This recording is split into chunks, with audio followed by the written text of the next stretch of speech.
Bon, et merci pour tous les commentaires de la dernière vidéo, hein. Merci pour tous les conseils et tout, c'est vraiment gentil. Du coup, ça me donne pas mal de pistes pour explorer un peu d'où vient le défaut de planéité. Donc, j'ai quelques pièces sous la main, on va pouvoir faire des comparatifs et regarder quelle est la pièce qui a un défaut, ou même est-ce que c'est les deux qui sont en défaut. Donc, est-ce que c'est le cylindre mal aussi qui a un défaut de planéité à son embase, ou est-ce que c'est les carters qui ont un défaut? Alors je voudrais le vérifier déjà par rapport au vélo. Ça va être difficile à vérifier parce que moi j'ai vraiment pas d'outil de mesure. Donc on va voir ce que je peux faire.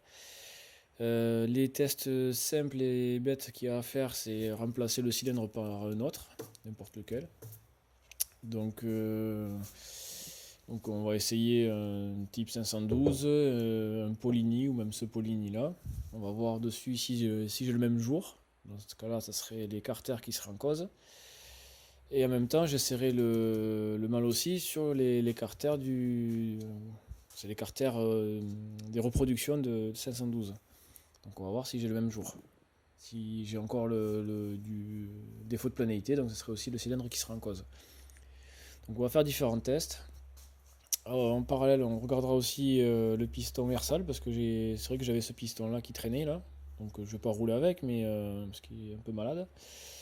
Mais au moins je pourrais voir la longueur de jupe, voir comment ça tombe, et pourquoi pas utiliser celui-là, hein. C'est vrai que ça me fait un peu peur d'utiliser un piston à 20 € pour le faire monter à 12 ou 13 000 tours. Enfin, je sais pas si j'y arriverai, mais c'est à peu près le but.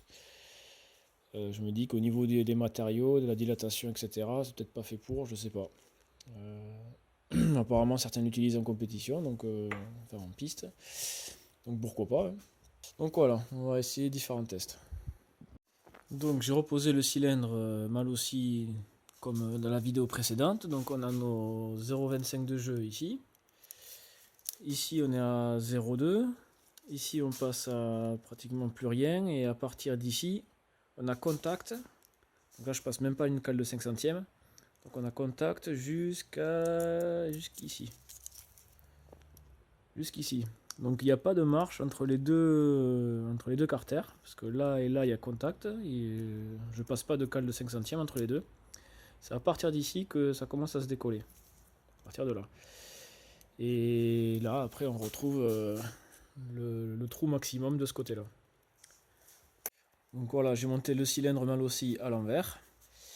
Je retrouve le jour du même côté, le jeu du même côté. Donc ici, on retrouve nos 0,25 de jeu. Tout ça, c'est ouvert. Donc là, il y a... Donc on retrouve le même jeu. Il y a du jeu ici aussi. Donc en fait, je passe ma cale de 5 centièmes et je fais le tour pour voir où se trouve le contact.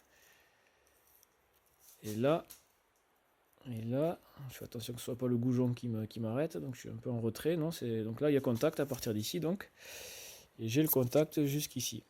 Et après je retrouve le jeu.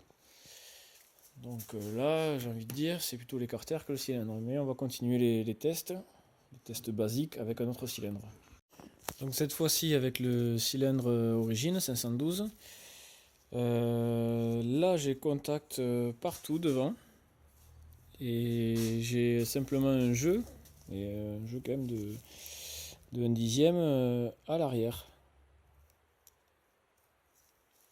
Là ça glisse assez bien. Donc là on voit que je passe d'un demi-carter à l'autre sans problème, donc il n'y a pas de marche. Donc là ça commence ici et ça finit un peu plus loin par là. Donc celui-là, finalement, ce cylindre il plaque vraiment bien. Après, ce que j'ai remarqué aussi, c'est que il y a pas mal de jeu entre les goujons et le cylindre, ce qui n'est pas du tout le cas du mal aussi. Avec le cylindre 512 à l'envers, j'ai un petit jeu ici là de 5 centièmes. Après tout le reste plaque bien. Donc là vraiment on a une bonne planité entre les deux. Donc avec le Poligny, donc le fameux Poligny là qui a été mâché là, que le mec s'est énervé dessus. Donc lui il plaque bien partout. J'arrive pas à rentrer la cale de 5 centièmes n'importe où là. Je crois qu'ici j'ai réussi à la rentrer mais elle est pas allée bien loin et elle va pas sur les côtés. Donc il plaque bien partout comme ça. Je vais l'essayer à l'envers pour voir. Donc avec le Poligny à l'envers, ça plaque à peu près bien partout. Là, j'arrive à rentrer la cale de 5 centièmes ici, mais ça va pas bien loin. Donc il plaque bien. Bon, celui-là aussi, il a des jeux au niveau des goujons, contrairement au mal aussi. Donc peut-être c'est ça aussi la liberté qui lui permet de bien plaquer sur le carter. Donc là, pour vous montrer, le Malossi, il n'a pas de jeu par rapport au goujon, comparé aux autres. Ça cloque un tout petit peu, mais pas autant que le Polini ou l'origine. Donc c'est peut-être en fait les goujons qui sont pas perpendiculaires et qui imposent une direction au cylindre. Je sais pas. Bon, j'avais déjà ouvert le Polini la dernière fois pour changer le segment. Donc je viens de prendre son cylindre pour le poser sur le bas moteur sur lequel j'avais le Malossi. Donc lui il plaque, bon il a du jeu aussi avec les goujons. Il plaque assez bien, j'arrive à passer la cale de 5 centièmes à 2-3 endroits mais pas plus, mais il plaque assez bien. Après il y a un bon contact dans la plupart des surfaces. Donc ce même Polini tourné de 180 degrés, les jeux de 5 centièmes je les retrouve tournés de 180 degrés aussi. Donc j'ai l'impression que c'est le cylindre qui a des défauts et que le carter est pas trop mal finalement. Donc on va continuer. Là je suis sur le moteur Polini, celui que vous avez vu tourner en vidéo là, par exemple sur la balade de Grenade là. Donc là c'est les bas moteurs, c'est des répliques, des refabrications d'aujourd'hui. Du coup là pour le coup il y a une marche entre les deux carters. C'est-à-dire que j'arrive à passer la cale de 5 centièmes d'un côté mais un bloc au changement de carter. Alors déjà on arrive à la faire rentrer, donc c'est bien, c'est-à-dire qu'il n'y a pas trop de jeu. Donc voilà. Donc là, la cale de 5 centièmes elle passe bien et elle s'arrête au changement de carter. Donc j'ai le jeu là tout le tour, jusqu'à de l'autre côté d'ailleurs. Là, quand j'arrive à faire passer la cale, voilà, elle glisse à peu près bien. Et quand j'arrive au changement de carter, ça bloque. Donc là, j'ai vraiment contact sur le carter ici, et celui-là, il y a un jeu de 5 centièmes à presque un dixième à l'arrière. Donc on va monter le Malossi et voir qu'est-ce qu'on a. Donc là, je retrouve 0,6 mm de jeu. Non. En fait, le problème vient que le Malossi est tellement large à l'embase qu'il faut limer la platine, le stator d'allumage, parce que le cylindre il touche. Donc il va falloir que je lime ici pour pouvoir prendre la mesure, sinon je ne peux pas la prendre. Comme par exemple sur le bas moteur sur lequel il était monté le Malossi, ben, j'avais limé le stator d'allumage 1 mm plus bas que le carter pour être vraiment sûr. Et parce que sinon ça se monte pas. Donc je vais essayer de gratouiller celui-là là, parce que ça importe peu. Et on va pouvoir reprendre la mesure. Bon voilà, un petit coup de scie à l'horizontale. Du coup j'ai foutu plein de copeaux dans l'allumage, je suis bon pour le démonter et le souffler, mais au moins je n'en ai pas mis dans le bas moteur, ça c'est bien. On va retester le Malossi maintenant qu'il a la place de s'installer. Voilà, le cylindre Malossi donc monté sur les carters de reproduction là, qui était le moteur Polini. Donc c'est le carter origine type origine sur lequel j'avais monté le cylindre Polini.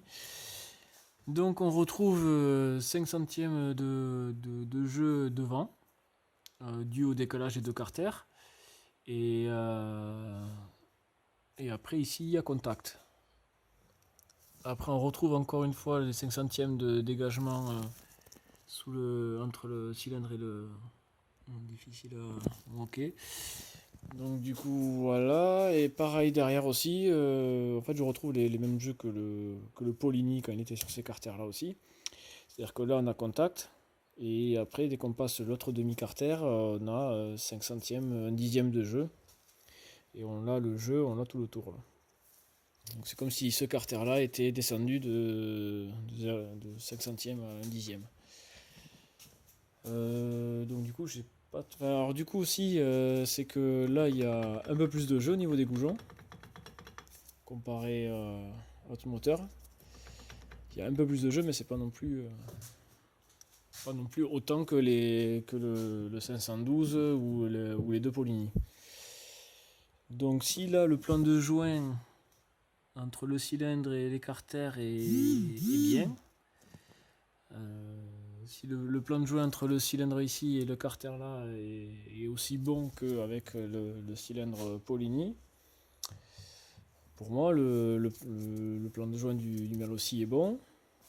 On a testé tous les cylindres que j'avais sur le carter sur lequel j'avais monté le Mal aussi, et tous les autres cylindres sont bons, à part le Mal aussi. Quand je le monte le Mal aussi, j'ai 0,25 de jeu ici. Tous les autres ils sont bons, c'est à peu près cohérent, il y a du contact à peu près partout, ou des fois j'arrive à caler une cale de 5 centièmes par-ci par-là. Donc j'ai presque envie de dire, c'est les goujons qui sont pas perpendiculaires et qui ont tendance à guider le cylindre Mal aussi dans un sens et à ne pas plaquer correctement. Donc ce que j'ai envie de faire, c'est démonter les goujons et de poser le cylindre Mal aussi et voir comment ça réagit. Voir si j'arrive à être plan. Donc j'ai pas réussi à enlever tous les goujons. Enfin, j'ai réussi à enlever qu'un seul goujon en fait, parce qu'ils sont bien grippés. Même quand je mets les écrous contre écrous, j'ai beau essayer de dévisser, c'est les écrous ou les deux ensemble qui sortent. Donc ce que j'ai fait, j'en ai enlevé un, j'ai nettoyé les autres à la base, et maintenant quand je pose le cylindre, le jeu est considérablement réduit. Donc ici on n'a plus que un dixième, même 5 centièmes de jeu. Là on a le contact derrière comme d'habitude. Donc ça va beaucoup mieux. Donc en fait c'était les goujons qui orientaient mal le cylindre. Donc c'est pas forcément ça qui me faisait le défaut en fait. Bon, j'ai mesuré les 4 longueurs de puits de goujons. Ils ont la même dimension à 2 centièmes près, donc ça vient pas de là. Donc au final c'est une fausse piste alors, parce que si c'est les goujons qui dévient le cylindre, une fois qu'on serre, tout redevient dans l'ordre et il n'y a pas de défaut. Bon, ce qu'il faudrait réellement vérifier, parce que là on mesure le plan de joint, mais à vrai dire ce plan de joint on s'en fout. S'il est incliné de 5 degrés comme ça, et que le cylindre est incliné aussi de 5 degrés comme ça, bon, ça me va. Hein. L'important c'est la perpendicularité entre l'axe du cylindre, ici, et l'axe du vilebrequin, c'est ça qui importe. Ça, pour mesurer ça, j'ai à part un pied à coulisse, comme ça, c'est tout ce que j'ai. Donc ça va être compliqué. Voilà. En ce qui concerne le piston Ersal, donc c'est un monosegment, ok, mais c'est un segment qui fait 2 mm d'épaisseur. C'est assez costaud.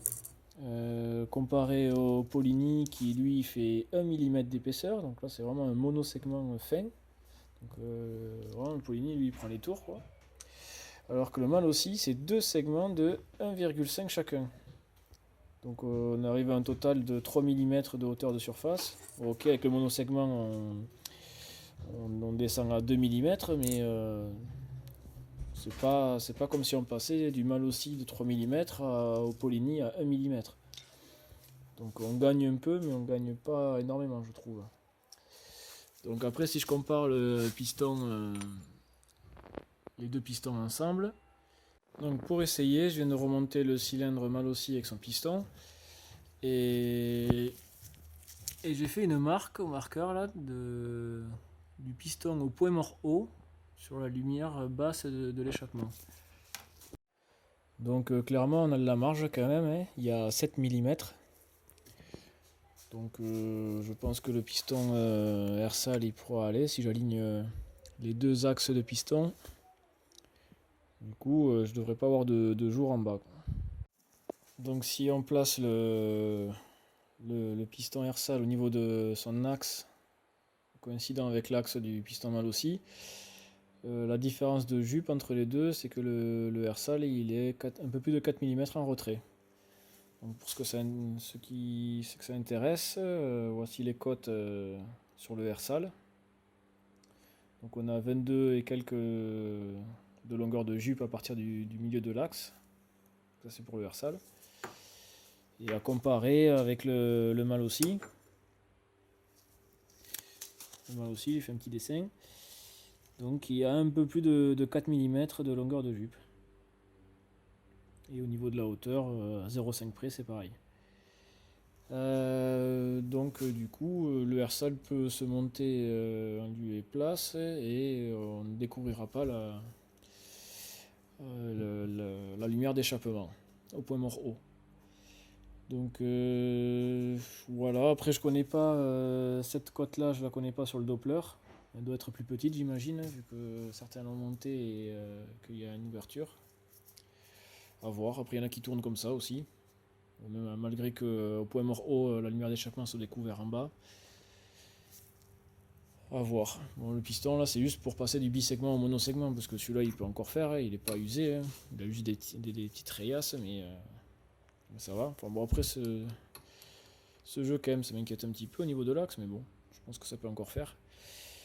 Donc bon, j'ai pas résolu mon problème de défaut de perpendicularité de l'un par rapport à l'autre. J'ai pas d'outil pour mesurer. Je pense que si, ce que je peux faire, c'est démonter le rotor et mesurer avec le pied à coulisse de ce plan de joint au vilebrequin, et pareil de l'autre côté, et comparer les valeurs. Donc je viens de remonter le quatrième goujon, bon, sans le coller, juste à blanc comme ça, sans le serrer. Bon, on retrouve du coup notre jeu. Bon, il n'est pas de 0,25 comme au début, il est d'un peu plus de 0,20 parce que la cale de 0,20 glisse très facilement, mais la 0,25 elle ne passe plus. Donc le fait d'avoir nettoyé les goujons, ça a amélioré un tout petit peu, mais le fait d'avoir les 4 goujons, ça décentre le cylindre. Donc une fois qu'on serre le tout, on met le cylindre à plat contre le carter, donc c'est pour ça que j'avais pas de fuite lors de mes tests d'étanchéité.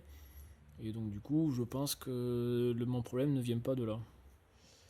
On va mesurer, comme j'ai dit, le carter par rapport au vilebrequin. Bon, je suis même obligé de démonter le stator hein, parce que j'arrive pas à prendre la mesure ici. Donc voilà, on va démonter le stator aussi. Donc voilà, je commence par mesurer le diamètre du vilebrequin, parce que c'est là-dessus que je vais m'appuyer. Donc j'étais à 14, 98, 96. Hein. Bon, difficile d'avoir une grande précision comme ça, avec cet outil. Pareil de l'autre côté, c'est le même, hein, 14, 98, 96. Donc un petit peu moins de 15. Donc les deux soies sont les mêmes diamètres. Du coup, je me pose ici et je mesure la longueur jusqu'au vilebrequin.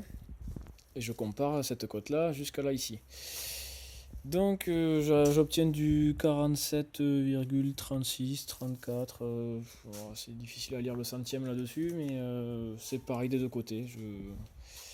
À 2 centièmes près, 2 centièmes près, c'est la même côte. Donc là, j'ai le plan de joint qui est bien parallèle au vilebrequin avec l'outil que j'ai. C'est le seul outil que j'ai. J'ai même pas le T à la base là pour me stabiliser. Donc je m'appuie que sur cette surface là pour bien me mettre à plat sur le plan de joint. Donc c'est compliqué. Mais bon, malgré ça, j'ai réussi à avoir la même cote des deux côtés. Bon, maintenant que j'ai à peu près prouvé que mon plan de joint du carter est parallèle au vilebrequin, rien ne m'indique que la perpendicularité entre l'axe du cylindre et son plan de joint ici est perpendiculaire sur le mal aussi. Ça, j'ai aucun moyen de le contrôler. Et de toute façon, on ne peut pas faire autrement.